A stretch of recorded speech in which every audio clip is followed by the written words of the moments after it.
مطلب وہ لڑکی ملیحہ نہیں تھی تو پھر کون تھی؟ اور وہ ملیحہ سے اس قدر مشابہ کیوں تھی؟ میں ہاسپٹل میں بھی بیٹھا یہی سوچ رہا تھا۔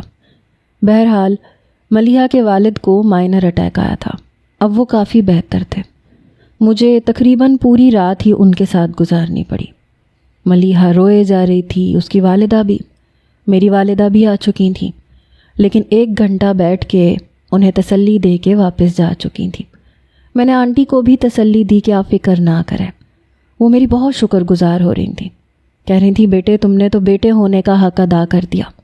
میں نے کہا کوئی بات نہیں، یہ میرا فرض تھا۔ اگلے روز تک انکل کی چھٹی ہو چکی تھی۔ گھر تک میں نے ہی ان لوگوں کو چھوڑا۔ تقریباً 24 گھنٹے ہو گئے تھے مجھے جاگتے ہوئے۔ گھر آ کے میں سونے کے ارادے سے لیٹ گیا، لیکن نیند ابھی بھی آنکھوں میں نہیں تھی۔ اس لڑکی کا چہرہ میری آنکھوں کے سامنے تھا۔ میرا دماغ کام نہیں کر رہا تھا۔ میں نے آج تک کبھی ایسا نہیں دیکھا تھا کہ ایک ہی شکل کی 2 لڑکیاں، اور وہ بھی اتنی مشابہ۔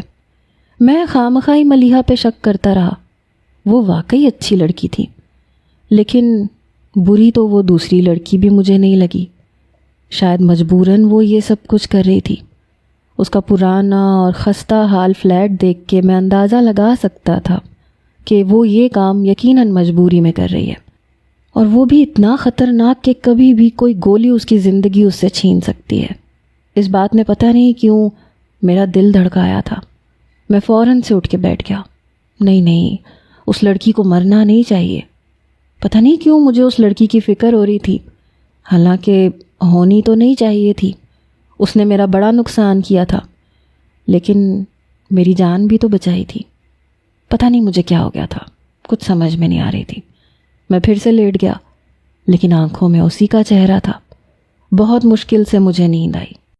اگلے روز میں امی کے ساتھ انکل کو ملنے گیا۔ ایک البم تھی ان کے ہاتھ میں جسے دیکھ کے وہ رو رہے تھے، لیکن ہم لوگوں کو کمرے میں دیکھ کے انہوں نے آنسو صاف کیے اور البم بند کر دی۔ آنکھیں تو آنٹی کی بھی نم تھیں، ملیحہ کی بھی۔ انہوں نے امی کو اور مجھے وہیں بٹھا لیا۔ امی کہنے لگیں کہ اب تو آپ ٹھیک ہو گئے ہیں بھائی صاحب، اب آپ کیوں پریشان ہیں؟ وہ کہنے لگے بہن جی یہ روگ تو ساری زندگی رہے گا، شاید میرے ساتھ ہی قبر تک جائے گا۔ بہت مشکل ہوتا ہے اپنی زندگی میں اپنے بچوں کی موت کی خبر سننا۔ میری والدہ کہنے لگیں کہ ہم سمجھے نہیں بھائی صاحب۔ وہ کہنے لگے کہ ملیحہ میری اکلوتی بیٹی نہیں ہے، یہ جڑواں بہنیں تھیں، لیکن میری ایک بیٹی دنیا میں آنے کے بعد ہی مر گئی۔ بس چند منٹ میں نے اسے اپنے گود میں پکڑے رکھا، پیار کیا، لیکن اس کے بعد یہ سن کے میرا ماتھا ضرور ٹھنکا۔ میں نے کہا انکل کیا آپ نے اسے مرے ہوئے دیکھا تھا؟ وہ کہنے لگے ہاں، میں نے اسے کفن میں لپٹا ہوا دیکھا تھا۔ نرس نے کہا تھا کہ آپ اسے دفنا دیں۔ میں نے اسے دفنا دیا اپنے ان ہاتھوں سے۔ بہت پیاری تھی، ابھی بھی میرے خوابوں میں آتی ہے۔ میں نے کہا آپ کو یہ نہیں لگتا کہ آپ کی بیٹی مری نہیں ہے بلکہ زندہ ہے؟ میری بات سن کے بے یقینی سے انہوں نے مجھے دیکھا۔ میں نے کہا جس لڑکی کو میں ملیحہ سمجھتا رہا وہ ملیحہ نہیں تھی، لیکن ایسا لگ رہا تھا جیسے وہ بالکل ملیحہ ہے۔ اس کا چہرہ، اس کے نین نقش، اس کا رنگ بالکل ملیحہ جیسا ہے۔ ہو سکتا ہے کہ نرس نے آپ سے جھوٹ بولا ہو، اس نے آپ کی بیٹی کو کسی کو دے دیا ہو، اور ایسا ہوتا ہے کسی کا مردہ بچہ کسی اور کو مردہ کہہ کے پیش کر دیا جاتا ہے، اور زندہ بچہ کسی اور کی گود میں ڈال دیا جاتا ہے۔ چند پیسوں کی خاطر نرسیں ایسا کرتی ہیں۔ یہ سن کے ملیحہ کی والدہ ضرور چونکی۔ وہ کہنے لگی ہاں مجھے یاد آیا، جب میرے گھر میں 2 بیٹیاں پیدا ہوئیں تو تبھی لیبر روم میں ایک اور عورت کا بھی کیس ہوا تھا، اور اس کی بیٹی پیدا ہوتے ہی مر چکی تھی، اور وہ بہت رو رہی تھی۔ لیکن جب مجھے پتہ چلا کہ میری ایک بیٹی مر چکی ہے تو میں ملیحہ کو لے کے گھر آنے لگی، تو میں نے اس عورت کی گود میں ایک بچہ دیکھا تھا، لیکن اس وقت میں نہ کچھ سمجھنے کی حالت میں تھی نہ غور کرنے کی، اس لیے میں نے توجہ نہیں دی تھی۔ لیکن تمہاری بات سن کے مجھے یاد آ رہا ہے۔ میں نے کہا ہو سکتا ہے جس لڑکی کو میں جانتا ہوں وہ آپ کی بیٹی ہو۔ یہ سن کے میرے سسر ضرور چونک اٹھے۔ وہ کہنے لگے بیگم تم نے مجھے پہلے کیوں نہیں بتایا؟ وہ کہنے لگے مجھے ابھی کے ابھی اس لڑکی کے پاس لے کے جاؤ۔ میں نے کہا میں اس لڑکی کو یہاں لے آتا ہوں کیونکہ آپ کی طبیعت ایسی نہیں ہے کہ آپ جا سکے۔ وہ بہت بے چین لگ رہے تھے، کہنے لگے تم ابھی جاؤ اس کو جا کے لے کے آؤ۔ میں نے کہا ٹھیک ہے، میں ملیحہ کو ساتھ لے جاتا ہوں تاکہ اس لڑکی کو میرے ساتھ آنے میں کوئی مسئلہ کوئی اعتراض نہ ہو، کیونکہ وہ یہ نہیں جانتی کہ وہ کس کی بیٹی ہے۔ بہرحال ملیحہ میرے ساتھ جانے کے لیے فوراً تیار ہو گئی تھی۔ ہم دونوں ہی اس پرانی عمارت کے پاس گاڑی میں جا کے کھڑے ہو گئے۔ گاڑی سے اتر کے میں ملیحہ کو اس لڑکی کے فلیٹ تک لے کے آیا۔ میں نے بیل دی، اندر سے بڑی کرخت آواز آئی، کون ہے؟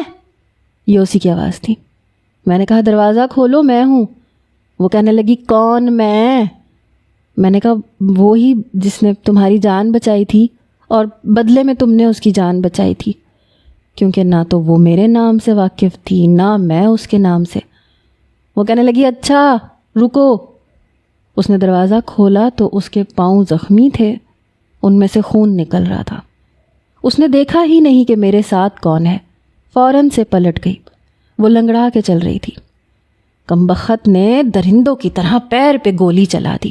ارے بندہ دیکھ لیتا ہے کہ لڑکی ہے، تھوڑا لحاظ کر لیں، لیکن نہیں۔ یہ کہتے ہوئے وہ سامنے صوفے پہ بیٹھ گئی۔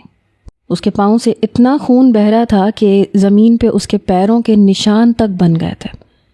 جیسے ہی بیٹھ کے اس نے پلٹ کے دروازے کی طرف دیکھا تو اس کی بولتی بند ہو گئی۔ وہ ملیحہ کو بنا آنکھیں جھپکائے دیکھ رہی تھی اور اس کا بھی یہی حال تھا۔ میں نے ملیحہ کا ہاتھ پکڑا، اسے آگے لے کے آیا۔ وہ لڑکی اب ملیحہ کو دیکھے جا رہی تھی، کہنے لگی یہ تم اپن جیسا کیوں لگ رہی ہے؟ ملیحہ کی آنکھوں میں آنسو تھے۔ وہ کہنے لگی تم میری بہن ہو۔ وہ کہنے لگی نہیں اپن چھوٹو استاد ہے، شاید اتفاق سے ہماری شکل ملتی ہے۔ میں اپنے ماں باپ کو اچھے طریقے سے جانتی ہوں، دونوں مر چکے ہیں۔ ملیحہ نے اس کا ہاتھ پکڑا، اس کے ہاتھ پہ لگا زخم دیکھنے لگی، رونے لگی، کہنے لگی میرا دل کہتا ہے تم میری بہن ہو، تمہیں کچھ نہیں ہوا، دھوکے سے تم ہم سے جدا ہو گئی تھیں۔ پھر مجھ سے کہنے لگی حیدر ہم اسے ڈاکٹر کے پاس لے کے جاتے ہیں، دیکھو اس کے پاؤں سے کتنا خون بہہ رہا ہے۔ لیکن وہ کہنے لگی یہ نہیں مجھے نہیں جانا، پولیس والے پکڑ لیں گے اپن کو، وہ میری تلاش میں ہے۔ یہ سن کے ملیحہ حیران ہوئی۔ اس نے ابھی بھی اپنے پاس فرسٹ ایڈ باکس کھول کے رکھا ہوا تھا اور وہ اپنے پاؤں پہ خود ہی پٹی باندھ رہی تھی۔ جتنا گہرا زخم تھا، کوئی اور لڑکی ہوتی تو واویلا مچا دیتی، لیکن وہ بڑے صبر سے اپنے ہی زخموں پہ مرہم پٹی کر رہی تھی۔ وہ کہنے لگی دیکھو ٹھیک ہے میری شکل تم سے ملتی ہے، لیکن دعا کرو میں تمہاری بہن نہ ہوں، میں اچھی لڑکی نہیں ہوں۔ اس کے نزدیک شاید اس بات کی زیادہ اہمیت ہی نہیں تھی، لیکن ملیحہ بہت بے چین نظر آ رہی تھی۔ وہ کہنے لگی تم میرے ساتھ چلو، تمہیں دیکھ کے بابا بہت خوش ہوں گے۔ اس نے پہلے ملیحہ کی طرف دیکھا، پھر میری طرف دیکھا۔ وہ کہنے لگی اپن کو نہیں جانا، اپن گندی نالی کا کیڑا ہے، ساری زندگی گندی نالی میں گزاری ہے، اسی میں مر جائے گا۔ ہم نہیں چاہتا تم ہماری وجہ سے کسی مصیبت میں پڑ جاؤ یہاں سے، اپن کو ہمارے حال پہ چھوڑ دو۔ لیکن نہ تو میں نے اس کی بات سنی اور نہ ملیحہ نے۔ ہم اپنے ساتھ اسے زبردستی لے آئے۔ ملیحہ کا بنگلہ دیکھ کے، ٹھاٹھ باٹھ دیکھ کے وہ کچھ حیران سی تھی۔ پھر اندر آئی، ابھی بھی پاؤں ٹھیک سے زمین پہ نہیں رکھ پا رہی تھی، پھر بھی بنا سہارے کے خود ہی چلتی ہوئی کمرے تک پہنچی۔ انکل اس کو دیکھ کے اپنے آنسو صاف کرنے لگے۔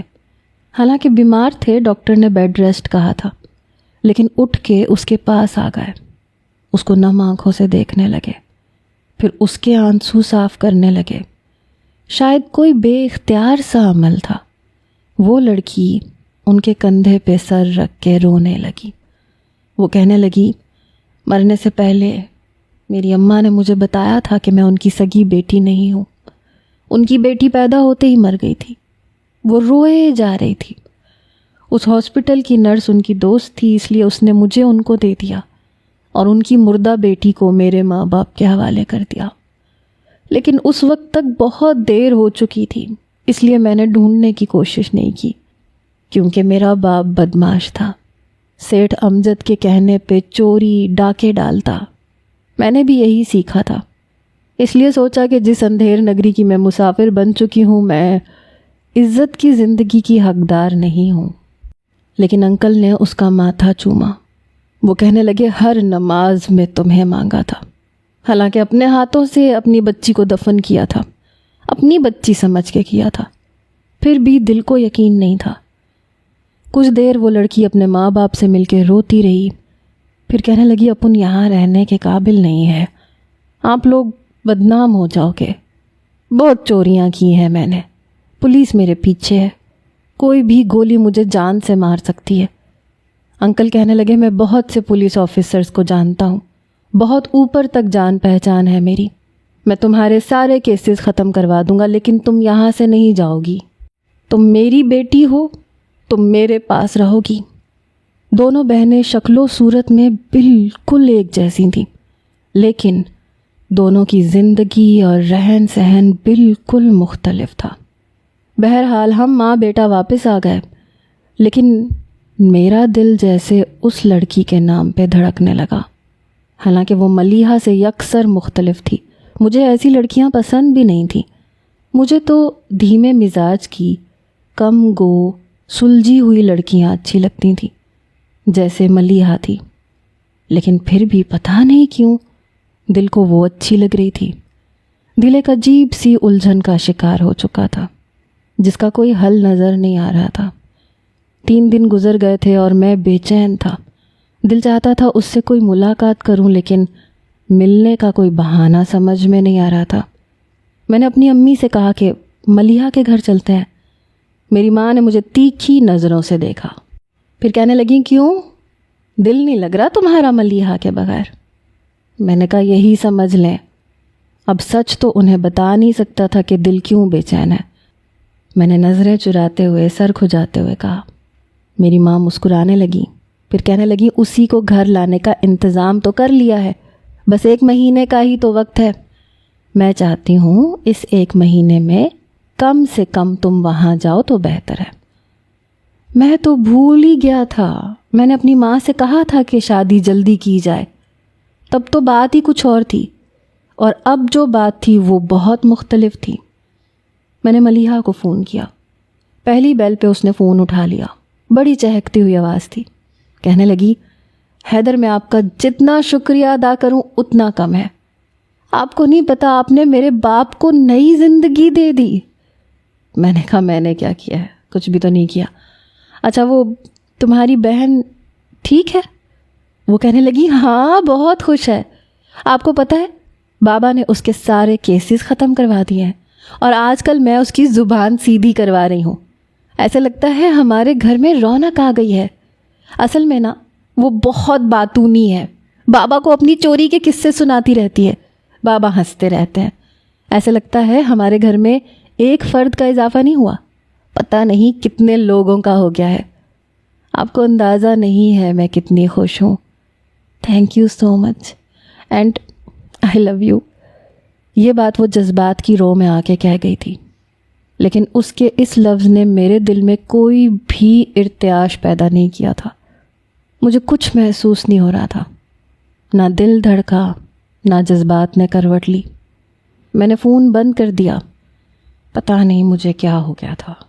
میں اپنے آفس چلا گیا، لیکن دماغ وہیں لگا ہوا تھا۔ پورا دن غائب دماغی سے میں اپنے آفس کے کام نمٹاتا رہا۔ آفس کلوز کرنے کے وقت جواد میرے پاس آ گیا، کہنے لگا، یار مجھے ڈیٹ پہ جانا ہے، چلنا میری شاپنگ میں مدد کروا دے۔ میں نے کہا، پیچھے ہٹ، میرے پاس ٹائم نہیں ہے۔ وہ کہنے لگا، تیرا گلا دبا دوں گا، چلنا یار، تیری چوائس بڑی اچھی ہے، تیری پسند کے کپڑے جب بھی پہن کے میں ڈیٹ پہ گیا ہوں بڑی کامیابی ہوئی ہے۔ میں نے کہا، جواد یار میرا بالکل بھی موڈ نہیں ہے۔ وہ کہنے لگا، میرا تو ہے، چل نہ حیدر، لڑکیوں والے نخرے مت دکھا۔ مجھے جواد کے ساتھ ایک بار پھر مال میں جانا پڑا۔ وہ اپنی شرٹ خرید رہا تھا، اپنے ساتھ لگا لگا کے مجھ سے پوچھ رہا تھا، اور میں بیزار تھا۔ میں اس نئی کیفیت سے بھی تنگ تھا۔ جب جواد کے چہرے پہ ایک رنگ آ کے گزرا، وہیں شرٹ چھوڑ کے وہ میرے پاس آیا، کہنے لگا یار پیچھے دیکھ پیچھے۔ میں نے کہا کیا ہوا ہے پیچھے؟ وہ کہنے لگا یار وہی آفت لڑکی۔ میں نے پیچھے پلٹ کے دیکھا تو وہ دکاندار سے جھگڑا کر رہی تھی۔ میں جانتی ہوں اس کی قیمت کیا ہے، میرے ساتھ زیادہ شان پٹی مت کر۔ اسے دیکھ کے میں اپنی نظریں نہیں بدل پایا۔ چاہتا تو بدل سکتا تھا، لیکن بس نہیں چل رہا تھا، نہ دل چاہ رہا تھا کہ نظریں ہٹاؤں۔ جواد کہنے لگا یار ابھی تک اس سے کھائی ہوئی مار نہیں بھولا میں۔ میں نے کہا چلا تجھے ملواتا ہوں۔ وہ کہنے لگا پاگل تو نہیں ہو گیا، چماٹ مار دے گی مجھے دیکھتے ہی۔ میں نے کہا نہیں مارتی۔ میں نے جواد کا ہاتھ پکڑا اور اس دکان سے باہر نکل آیا۔ پھر ہم سامنے والی دکان پہ گئے جہاں لیڈیز کپڑے موجود تھے۔ جب اندر گیا تو ملیحہ بھی کھڑی تھی۔ وہ بار بار اس کا ہاتھ پکڑ کے دبا رہی تھی کہ تم چپ رہو، مجھے بات کرنے دو۔ وہ کہنے لگی ایسے کیسے چپ رہوں؟ ارے تم نے دیکھا نہیں کتنے پیسے بتا رہا ہے کمینہ؟ ملیحہ کو دیکھ کے جواد کو جھٹکا لگا۔ وہ کہنے لگا ارے یہ تو سیم ٹو سیم ہے۔ اتفاق تھا کہ اس نے بھی شلوار قمیض پہنی تھی، ورنہ میں نے اسے جب بھی دیکھا تھا پینٹ شرٹ میں ہی دیکھا تھا، اور پھر پہلی ملاقات میں منی اسکرٹ میں۔ میں جواد کو اپنے ساتھ لے کے پیچھے کھڑا ہو گیا۔ میں نے کہا ملیحہ۔ میری بات میں ملیحہ نے پلٹ کے دیکھا، ساتھ میں اس نے بھی۔ جواد کو دیکھ کے اس کی آنکھوں میں غصہ بھرا۔ میں نے کہا یہ میرا دوست ہے جواد۔ جواد نے ہکلاتے ہوئے سلام کیا۔ شاید ابھی تک وہ ذہنی طور پہ الجھا ہوا تھا۔ البتہ نبیہہ اس کو دیکھ کے کہنے لگی ابے سالے تو وہی ہے نا کلب والا؟ اونچے لہجے میں بات کر رہی تھی۔ جواد میرے پیچھے چھپ گیا۔ میں نے کہا دیکھو وہ بات پرانی ہو گئی ہے۔ میری بات سن کے اس نے اپنا رخ بدلا، اور ملیحہ اس چیز سے ناواقف تھی۔ وہ کہنے لگی آپ لوگ یہاں؟ میں نے کہا ہاں ہم شاپنگ کرنے آئے ہیں۔ نبیہہ ابھی بھی جواد کو غصے سے دیکھ رہی تھی، اور وہ ڈر کے مارے میرے پیچھے ہی کھڑا تھا۔ وہ بار بار مجھے کمر پہ چٹکیاں کاٹ رہا تھا کہ چل یہاں سے، اور میں دل کے ہاتھوں مجبور ہونے لگا تھا۔ میں بس چاہتا تھا کہ کچھ دیر اور نبیہہ کو دیکھتا رہوں۔ ملیحہ کہنے لگی بس میں پیمنٹ کر دوں، پھر کہیں بیٹھ کے چائے پی لیتے ہیں۔ میں نے کہا ہاں کیوں نہیں۔ جواد مجھے آنکھیں دکھا رہا تھا۔ جیسے ہی ملیحہ پرس میں سے پیسے نکالنے لگی، ملیحہ کہنے لگی 1 منٹ رکو، پہلے میں اس سے پیسے تو کم کروا لوں۔ ملیحہ کہنے لگی دیکھو یہاں فکس پرائس ہے، تم حیدر کے ساتھ جاؤ نا، جا کے آرڈر کرو، تمہیں بھوک لگ رہی تھی، میں پیسے دے کے آتی ہوں۔ ملیحہ نے بات کو ختم کیا۔ میں نبیہہ اور جواد کو لے کے ٹاپ فلور پہ چلا گیا۔ میں نے پوچھا تم کیا کھاؤ گی؟ وہ کہنے لگی جو مرضی منگوا لو، اسے کہنا جلدی لے کے آئے، بہت بھوک لگ رہی ہے۔ بے نیازی سے دوپٹہ اس نے لے رکھا تھا، کبھی دوپٹے کو کندھے پہ رکھ لیتی، کبھی گلے میں پہن لیتی، جیسے دوپٹے سے الجھ رہی تھی۔ شاید پہلی بار پہنا تھا، اس لیے سمجھ میں نہیں آ رہا تھا کہ دوپٹے کو مینج کیسے کرے۔ پہلی بار میں نے اسے ہلکے میک اپ میں دیکھا تھا، ایسے لگ رہا تھا شاید میک اپ بھی ملیحہ نے ہی کیا ہے۔ وہ بڑی پیاری لگ رہی تھی۔ جواد میرے کان کے قریب کہنے لگا کس مصیبت میں ڈال دیا تم نے کمینے، اٹھ یہاں سے ورنہ یہ مجھے نظروں سے قتل کر دے گی۔ میں نے کوئی جواب نہیں دیا۔ کچھ دیر بعد شاپنگ بیگز اٹھائے ملیحہ بھی پہنچ گئی۔ تب تک برگر، پیزا، دوسری چیزیں بھی آ چکی تھیں، لیکن میں نے صرف جوس ہی پیا تھا۔ آج کل تو میری نیند، میری بھوک سب کچھ چھوڑ چکی تھی۔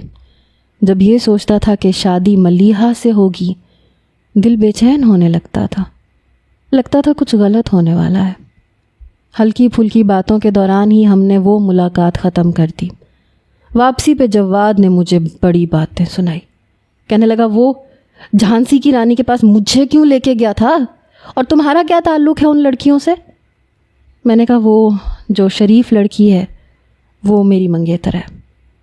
میری بات سن کے وہ کہنے لگا کیا؟ کہنے لگا تیرا تو اللہ حافظ۔ میں نے کہا کیوں کیا ہوا؟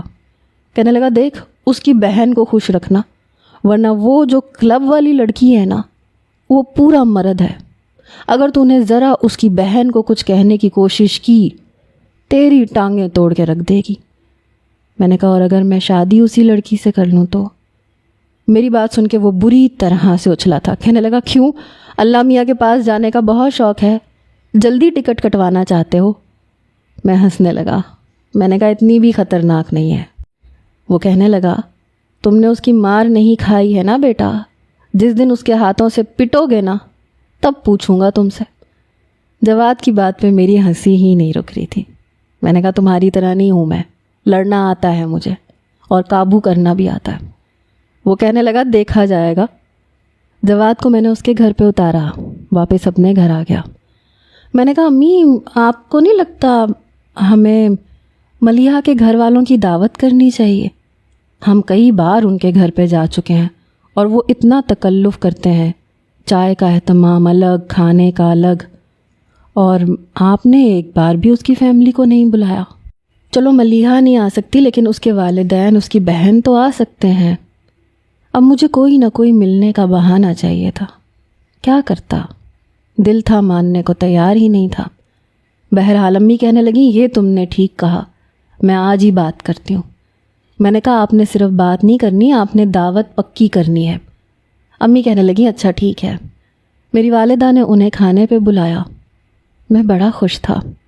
امی کہنے لگیں کہ میں نے تو بہت کہا کہ ملیحہ کو بھی ساتھ لے آئیں, اب تم دونوں کا کوئی پردہ بھی نہیں ہے. لیکن اس کی والدہ نے کہا کہ نہیں بس اب ایک ہی مہینہ تو رہ گیا ہے, اور پھر ملیحہ خود بھی آنا نہیں چاہتی تھی. میں نے دل میں شکر کیا تھا کیونکہ میں نبیہہ سے بات کرنا چاہتا تھا. اتوار کے دن وہ سب لوگ آئے. میری والدہ نے کھانے کا بہت اہتمام کیا. وہ جینز کی پینٹ کے ساتھ کرتی پہن کے آئی تھی. دوپٹہ ویسے ہی گلے میں بے نیازی سے لیا ہوا تھا. لگتا ہی نہیں تھا کہ دعوت پہ آئی ہے. شاید پہننے اوڑھنے میں وہ ایسی ہی تھی, بے نیاز. میری والدہ نے کہا بیٹا تم تو بالکل عام سے کپڑوں میں آئی ہو. وہ کہنے لگی آنٹی یہ نا مجھ سے یہ نا کڑھائی والے کپڑے نہیں پہنے جاتے, اور فینسی کپڑے تو مجھے زہر لگتے ہیں. میں ایسے ہی ٹھیک ہوں. میں تو شرٹ پہن رہی تھی لیکن ملیحہ نے کہا کہ نہیں یہ کرتی پہن جاؤ. مجھے یہ لڑکیوں والے کپڑے برداشت نہیں ہوتے ہیں. میں ایسے کپڑے بہت کم پہنتی ہوں. اصل میں جہاں میں رہتی تھی نا ان کی کوئی اولاد نہیں تھی. وہ جو میرے ابا تھے نا انہیں بیٹے کی بڑی خواہش تھی. شروع سے انہوں نے مجھے بس پینٹ شرٹ پہنائی اور میں ویسے ہی کپڑوں کی عادی ہو گئی. ملیحہ کی والدہ کہنے لگی آہستہ آہستہ عادت ہو جائے گی, ہم زیادہ روک ٹوک نہیں کرتے. ظاہر ہے ایک عرصہ اس نے الگ ماحول میں پرورش پائی ہے. میری والدہ کہنے لگی کہ ہاں یہ تو ٹھیک ہے. کھانا کھانے کے بعد سب بڑے آپس میں بیٹھ کے باتیں کرنے لگے. میں نے نبیہہ سے کہا تم میرا روم دیکھو گی؟ کہنے لگی ہاں دکھاؤ. میں اسے اپنے ساتھ اوپر کے پورشن میں لے کے آ گیا جہاں ایک بہت بڑا کمرہ تھا, جہاں میں نے مختلف مشینیں بھی رکھی ہوئی تھیں. وہاں پہ میں ایکسرسائز کرتا تھا. پنچنگ بیگ بھی تھا. یہ دیکھ کے اس کی آنکھیں جم گئیں. وہ کہنے لگی واہ تم نے تو کافی اچھا جم بنا کے رکھا ہوا ہے. میں نے کہا تمہیں پسند ہے یہ سب؟ کہنے لگی یار اور کیا, اپن تو. یہ کہہ کے وہ چپ ہو گئی. نہیں میں یہ سب کرتی رہتی ہوں. شاید ملیحہ اس کی زبان ٹھیک کروا رہی تھی اس لیے اب وہ درست لفظ استعمال کرنے لگی تھی. وہ پنچنگ بیگ کے پاس کھڑی ہو گئی. کہنے لگی گلوز ہیں تمہارے پاس؟ میں نے کہا ہاں. میں نے اسے گلوز دیے. اس نے ہاتھوں میں پہنے اور پنچنگ بیگ پہ بڑی مہارت سے مکے مارنے لگی. کہنے لگی مجھے لڑائی کے سارے داؤ پیچ میرے نقلی باپ نے سکھائے تھے. میں نے کہا نقلی باپ مطلب؟ وہ کہنے لگی وہی جس نے مجھے بچپن سے اپنی بیٹی بنایا تھا. ظاہر سی بات ہے اصلی تو ملیحہ والا باپ ہے نا, نقلی وہ تھا. اس کی باتیں ایسی ہی تھیں, سامنے والے کو مسکرانے پہ مجبور کر دیتی تھی. مجھ سے کہنے لگی تمہیں لڑنا آتا ہے؟ میں نے کہا تمہیں کیا لگتا ہے؟ میری اس بات پہ اس نے بڑے غور سے مجھے دیکھا. پھر کہنے لگی ہاتھ تو بڑا کس کے پکڑتے ہو, چھڑوانا مشکل ہو جاتا ہے. شاید اسے مال میں ہونے والا واقعہ یاد آیا تھا جب وہ اپنا آپ مجھ سے چھڑوا رہی تھی لیکن چھڑوا نہیں پا رہی تھی. میں نے کہا ہاں, ہاتھ اگر میں ایک بار پکڑ لوں تو پھر چھوڑتا نہیں ہوں. کہنے لگی وہ تو اس دن مجھے پولیس والے کا ڈر تھا, ورنہ میں اپنا ہاتھ چھڑوانا جانتی ہوں اور اپنی حفاظت کرنا بھی جانتی ہوں. شاید وہ بھی مجھ پہ کچھ جتا رہی تھی. میں اس کے قریب گیا, اس کی کلائی پکڑ لی. میں نے کہا اچھا چلو پھر چھڑوا کے دکھاؤ۔ میں شاید ایسے ہی کسی موقع کی تلاش میں تھا، پتہ نہیں کیوں۔ بات تو یہ بڑی غلط تھی اور شریف لوگوں پہ ایسی باتیں اچھی بھی نہیں لگتی، لیکن میری خواہش تھی کہ میں اس کا ہاتھ پکڑوں۔ وہ کہنے لگی نہیں تمہیں کچھ نہیں کہوں گی، ایک تو تم اچھے انسان ہو، دوسرا میری بہن کے منگیتر ہو، ایسے لڑائی جھگڑا ہو جائے گا، تمہارے منہ کا نقشہ بگڑ جائے گا، پھر ملیحہ مجھے بڑا ڈانٹے گی۔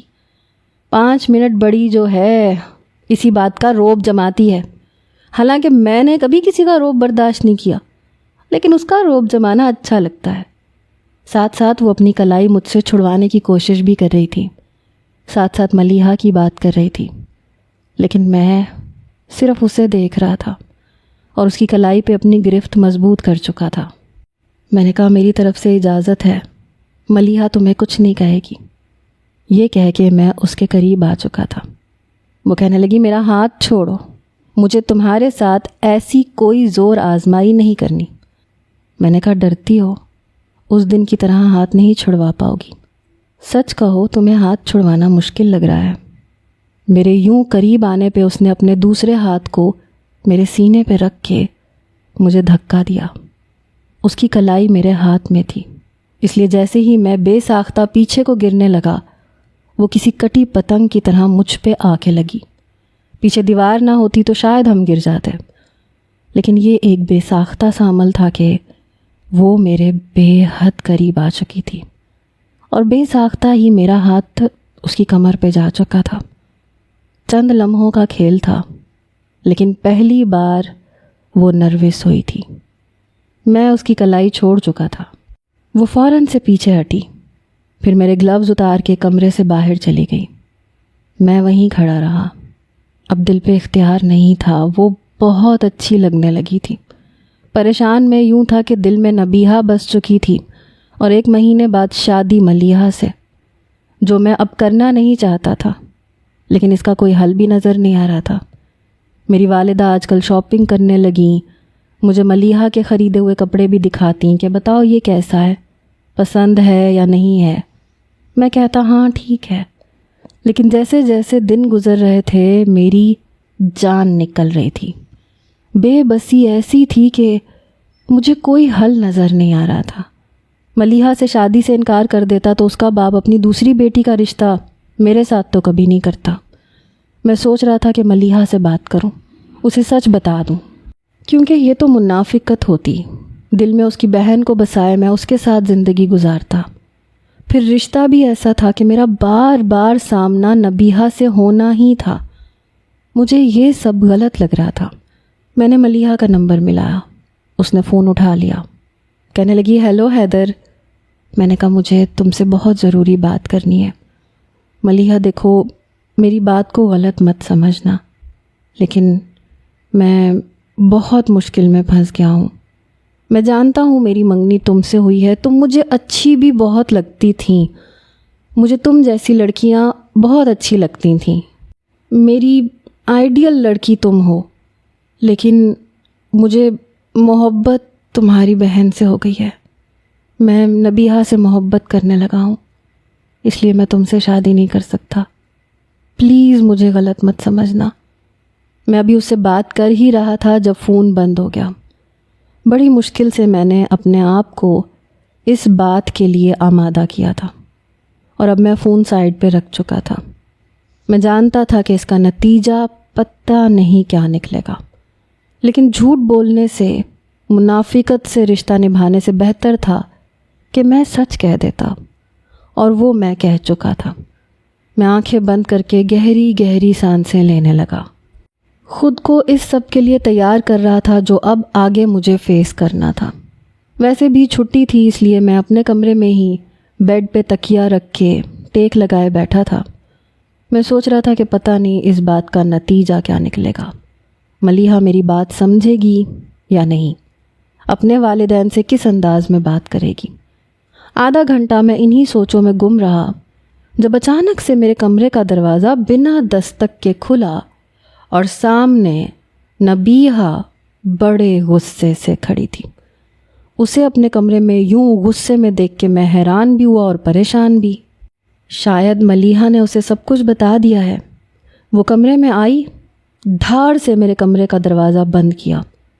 میں بھی اپنے بیڈ سے اٹھ کے کھڑا ہو گیا۔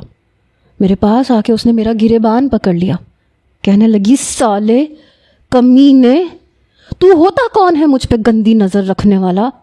میں تیرا خون پی جاؤں گی۔ یہ کہتے ہی اس نے جی تو ریڈرز، آپ کے خیال میں کیا ہونا چاہیے، ملیحہ یا نبیہہ؟ کون بنے گی حیدر کا مقدر؟ کمنٹس میں بتائیں۔